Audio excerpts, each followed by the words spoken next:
Hello and welcome to Week in Review with me, Anna Jones. Kevin Maguire and Andrew Pearce are here to look back at the biggest stories of the past 7 days. So, gentlemen, what were your top stories of the week then? The horrific terrorist incident in France where the priest was murdered. Just appalling. I think it's got to be Hillary Clinton breaking a glass ceiling in the US by being the first woman nominated for president by one of the major political parties. Well, of course, more on both of those stories in just a second. First, though, let's get a taste of what the week was all about. Terrorism tainted Europe again this week with the murder of a French priest by 2 young sympathisers of so-called Islamic State. Germany was also on alert following a suicide bombing in a town in Bavaria, which injured more than a dozen people. In Japan, 19 people were stabbed to death at a centre for the disabled in the country's worst mass killing for more than half a century. The man accused of carrying out the attack is a former employee at the centre. Hillary Clinton formally accepted the Democratic presidential nomination. Labour's own leadership race experienced another twist as the High Court threw out an attempt to stop Jeremy Corbyn being automatically included on the ballot. French firm EDF voted to build Britain's first new nuclear power station for a generation, but the government put the brakes on the plan until the autumn. Office workers were told to get active with recommendations of an hour's exercise a day for those who work sitting down.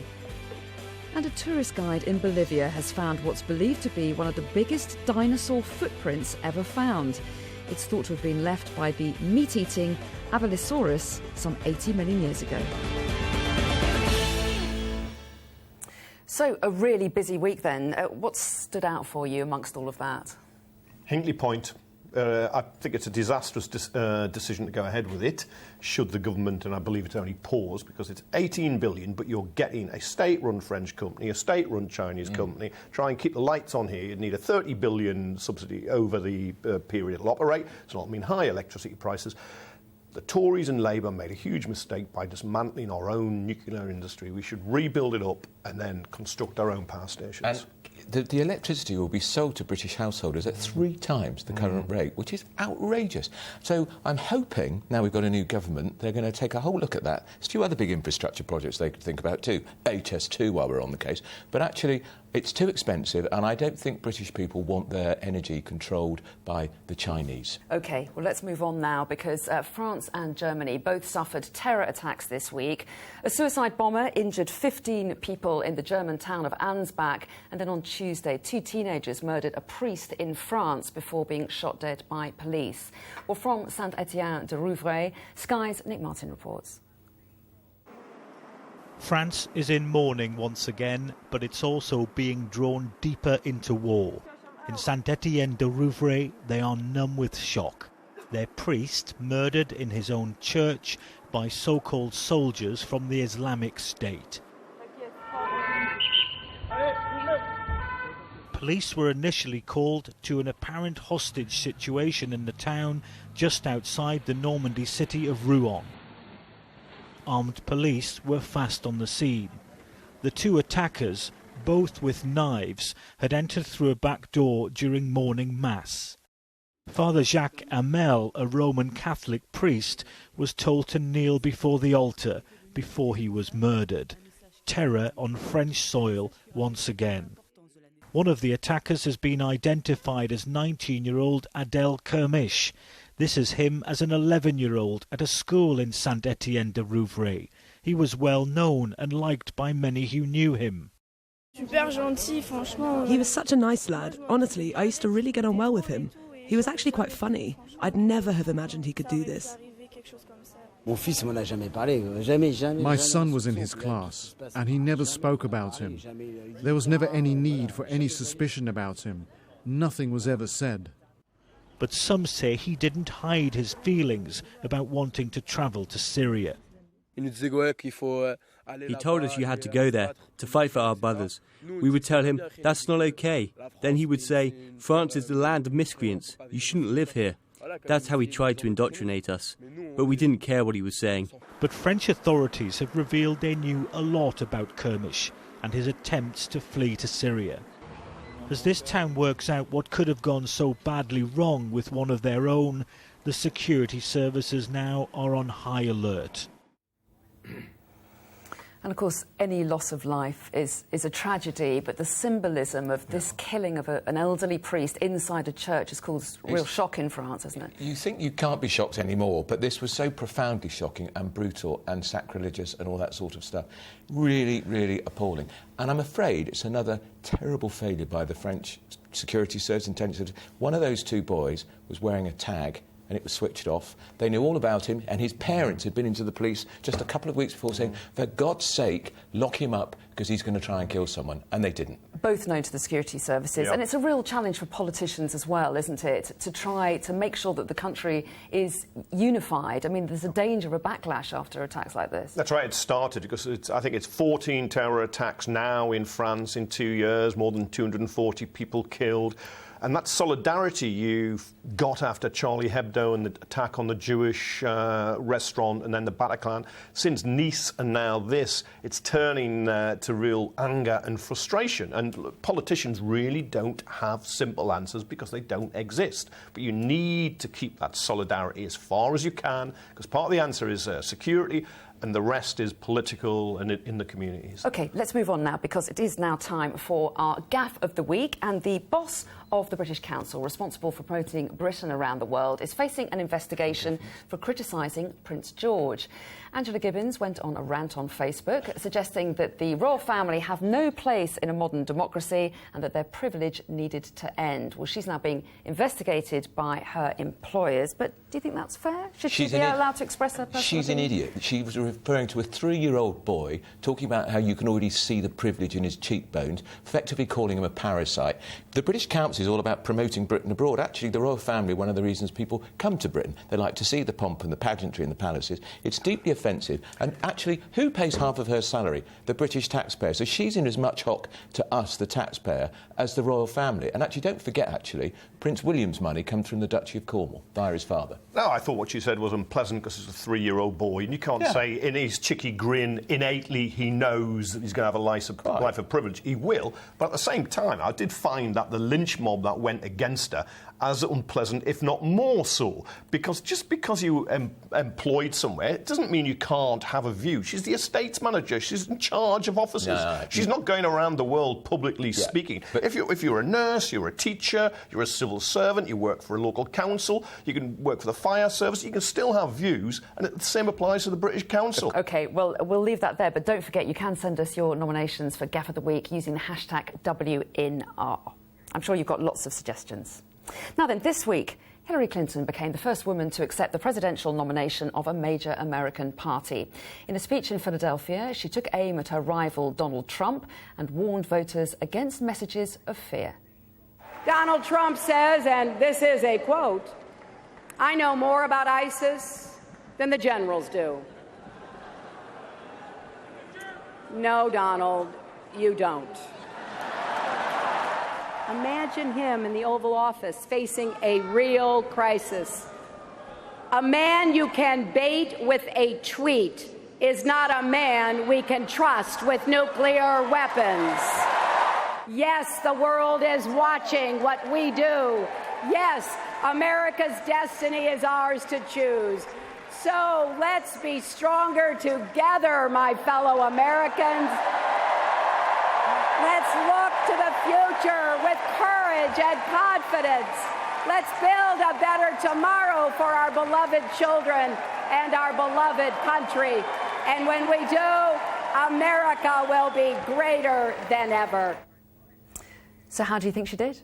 I thought she did really well, much better than I thought she would, and she had hope and optimism in her appeal, while Trump was all about hate and division. I think she absolutely knocked him out of the park, and I was surprised she did. It's interesting because in 2008, when she didn't beat Obama and everybody thought she was going to walk it, she said she'd removed some large chunks from the grass ceiling, and now, of course, she's shattered it completely because she is, of course, the first woman to be nominated as a candidate for one of the two major parties to run for president. And all week, a lot was made of her experience, which is extraordinary if you look at her record. Secretary of State. And yet, to some extent, that could count against her, because a lot of people see the appeal of Donald Trump being the fact that he's not of the establishment. She has a record she has to defend, while he can just attack, and he doesn't have, he hasn't made those mistakes in office. But what a great line about a man you can bait with a tweet isn't a man you can trust with nuclear weapons, when you will be the commander-in-chief. And it's quite right about Trump. He's a reality TV show. He inherited a load of cash. He'd have probably made more money just leaving it in the bank instead of having his property empire. But he goes around trying to stir up racism and hatreds and to get the white folk angry, to get him in the White House. But he's not married to a sleazebag, unlike Hillary Clinton, who is. No, and Bill Clinton will drag as many votes away from her, if not more, than he'll bring back. No, I think his third wife just steals other people's speeches and then invents degrees she hasn't got, OK, well, let's talk about Donald Trump, because as the Democrats were gathered in Philadelphia, Clinton's Republican rival, Donald Trump, made arguably his most bizarre comment of the campaign yet. Russia, if you're listening, I hope you're able to find the 30,000 emails that are missing. I think you will probably be rewarded mightily by our press. So what do you make of that? I mean, some have called Donald Trump a threat to national security. Others accuse him of treason there. What do you make of those comments? He would have accused Hillary Clinton of being a traitor and treason if she said the same. And encouraging another country to cyber espionage is rather extraordinary when you want to be the commander-in-chief. No, I mean, Moscow's centre will be very pleased that they've got a voluntary agent of the FSB there advocating hacking. No, it's quite serious. I know he later on said he was being sarcastic, was it? He always does that, but the truth is, the bloke is unhinged. What he did, and he did it very successfully, he upstaged the Democratic Convention entirely yet again, because he's very good at that, and he's reminded people that Hillary Clinton was using a private email when she was Secretary of State, and she shouldn't have been. It was in breach of all the rules, and tens of thousands of those emails have gone missing. Why? So he could then say, crooked Hillary. He's reminded people he'd be unsuitable as a president. It's time for Quiz of the Week. So, can you tell me why the skies could soon be busier? Oh, I think that's I can. What you're thinking. Oh, can you? Yeah, I think I can. We'll give Andrew a break to have a I think I know. You both know already. We're going to have a break anyway. We'll find out shortly.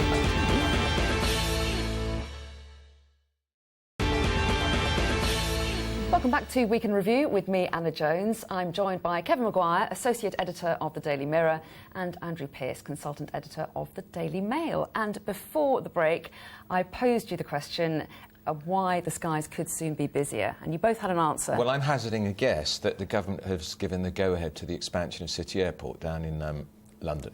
That wasn't our answer. I think because Amazon has been licensed to fly drones as an experiment delivery post. If they do, I hope they're well-paid operators in a trade union. So yes, the correct answer is because the air could soon be full of your online purchases. Amazon have been given permission to trial drones, which could deliver small parcels just a short time after you place your order. It'll be a while before the service gets going, though, so you won't have to duck to avoid a flying DVD, and birds won't have to dodge books just yet. So let's move on. There was relief for Jeremy Corbyn as a legal challenge to his automatic right to be included on the Labour leadership ballot was rejected by the High Court. Well, his rival for the job, Owen Smith, launched his campaign with some rather impactful words. We didn't have the strength and the power and the vitality to smash her back on her heels. Are you standing by your comments saying that you want to smash Theresa May back on her heels? They love a bit of rhetoric, don't they? We need a bit more robust rhetoric in our politics. I'm very much in favour of that. You'll be getting that from me, and I absolutely stand by those comments. It's rhetoric, of course. I don't literally want to smash Theresa May back, just to be clear. I'm not advocating violence in any way, shape or form, but I am rhetorically saying, come on, let's smash the Tories back. Let's knock them on their heels. Their ideas, their values, let's smash them. Let's get Labour in. That's what we need to do.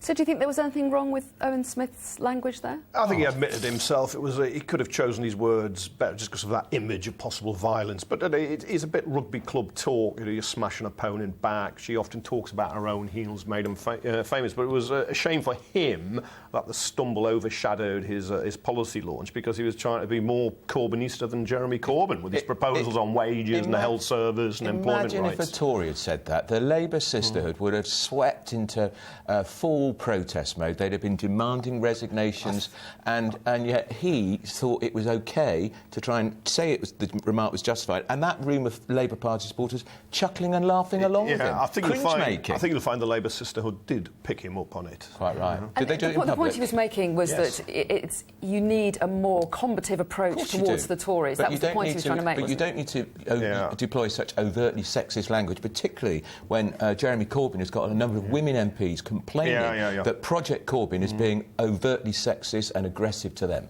And Jeremy Corbyn will be on that ballot. He will be part of the election campaign, so can anything stop him? Unlikely, but it's not impossible. And he was quite right, Jeremy Corbyn, that the legal action by a donor clearly got too much money. Was a waste of time and resources, although Jeremy Corbyn was threatening his own legal action should the decision of the Labour Party have gone the other way and he was off the ballot. But the truth is, Labour's a political party. This should be a political argument settled by debate, and the judge and jury should be the members and ultimately the British people in an election, not a High Court judge. OK, we're going to move on to newspapers now. And what were your stories of the week? Let's start with you, Andrew, shall we? Well, the MPs who investigated Sir Philip Green's shameful giving away of BHS have published their report, and they have used that expression that Ted Heath famously used in the early 1970s about Lonhro, that he is the unacceptable face of capitalism. And they've really not pulled their punches, this select committee of MPs, because often they do, and they've effectively said, if he doesn't restore that £571 million deficit in the pension fund. Remember when he took over BHS in 2000, it was in a healthy surplus. He's lined his own pocket to some say as much as £1 billion from BHS. Not illegal, but it would be, some would say, inappropriate when the pension fund is such a bad way. And these MPs are saying, unless he does the right thing by the pension fund, strip him of his knighthood. And he is saying that he's looking into the issue and seeing what he can do. It hasn't been resolved yet, has it? But what do you think about his knighthood? He and his wife are worth about £3 billion between them. They've got 3 yachts. He can find £571 million like that. He made a fortune out of BHS and the good days. You can't just give it away for £1 and then walk away. And look, I think it was ridiculous giving him a knighthood. It's probably going to go. It should go. And let's just stop awarding them to tycoons. Why are we doing that? Award them to people who do public good, not people who are making a lot of money. And just to say as well, the Pension Protection Fund will step in here to make up some of the deficit. But who pays for that? Everybody else's pension fund. So everybody watching this who's got a pension fund, they will be contributing because of the recklessness of Sir Philip Green. Final salary pension fund, yeah. OK, let's move on. What's your first paper choice then? It's got to be Lloyds. Lloyds Bank, part publicly owned, includes the Bank of Scotland and Halifax. 3,000 job cuts, accelerating branch closures and chucking some more in. It just reported making £2.5 billion in 6 months. It doubled its profits. It's corporate greed, this. They're putting shareholders and no doubt the bonuses of those at the top ahead of customers and staff. Now, if we're using more internet banking and we're going into branches less, you can see there's going to be some changes. But this just seems to be utterly reckless and greedy. The worst part, apart from the fact more people are going to lose their jobs, they attempted to blame it on uncertainty over us leaving the European Union. And then they had to admit, but not even 24 hours, actually this decision was taken months before the referendum, when they probably assumed that we were going to stay in the EU. And your next paper choice, Andrew, I think is good news for farmers, not necessarily for lambs. Well, this was a story that took me completely by surprise, because British lamb can go back on sale in the US early next year. I thought, why isn't it on sale there then? It's very good, British lamb. Welsh lamb in particular is very nice. And apparently it goes back to BSE, all the way back from 1989. So finally, it's going to be a great boost for farmers, and they're always complaining that things ain't good. They're going to be flogging their meat over there again. Look, I like British lamb, particularly Welsh lamb, like you.